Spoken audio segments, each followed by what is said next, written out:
STDs are on the rise, especially in states like Oregon and Maryland. Cases of sexually transmitted diseases are at an all-time high. Record-breaking rates of 3 different STDs. Continuing a 4-year trend of rising STD rates, according to the Centers for Disease Control study. Every year in the U.S., there are 20 million new cases of STDs diagnosed. 20 million. On top of that, since 2013, there's been a 67% jump in gonorrhea diagnoses and a 76% jump in syphilis. What is going on? Is it dating apps, hookup culture? Maybe we just don't know how to use a condom. Turns out it's something you'd never guess. Give me your undivided attention and we'll all clap back at the clap.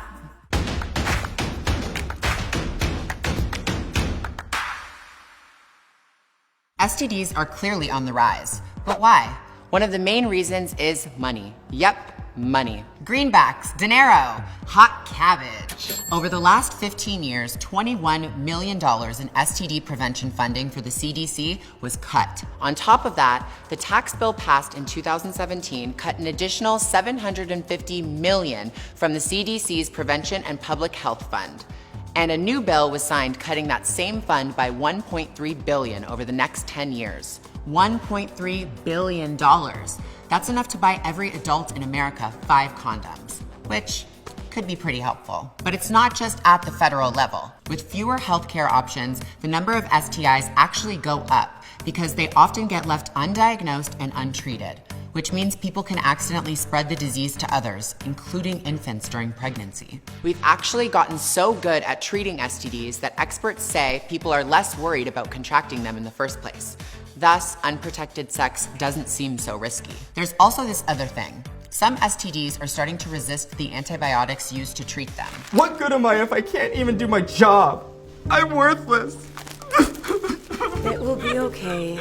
A lot of drugs go through withdrawal.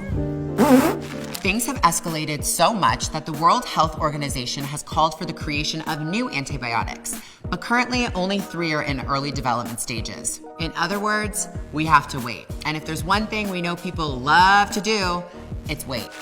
I've been here so long, I forgot how to be sick.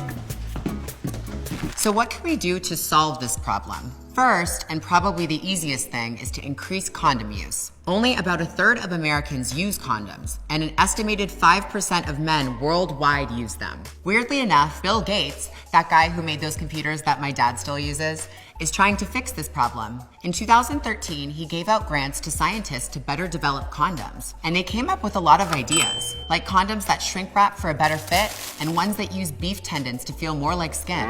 Sounds interesting, but very random. But most of them will take years and maybe even decades to get to the market. Even dating apps could help. Right now, a few of them are working with public health officials to design notifications to promote condom use, let partners know when they may have been exposed, and send automatic reminders to get tested. But it would be great if all dating apps swiped right to this idea. Lastly, we could increase funding for health clinics and preventative education. And that means real prevention education. Currently, the average high school health class only spends 4 hours on STD and pregnancy prevention, combined.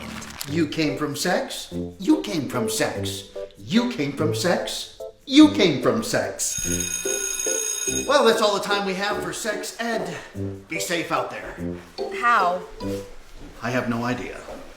Things may seem bad, but we know we can fix them by spending a little money to do so. For instance, because of federal funding for new medications and education, HIV infections are finally declining. So maybe it's time we start actually investing more in our health and put our money where our mouths have been.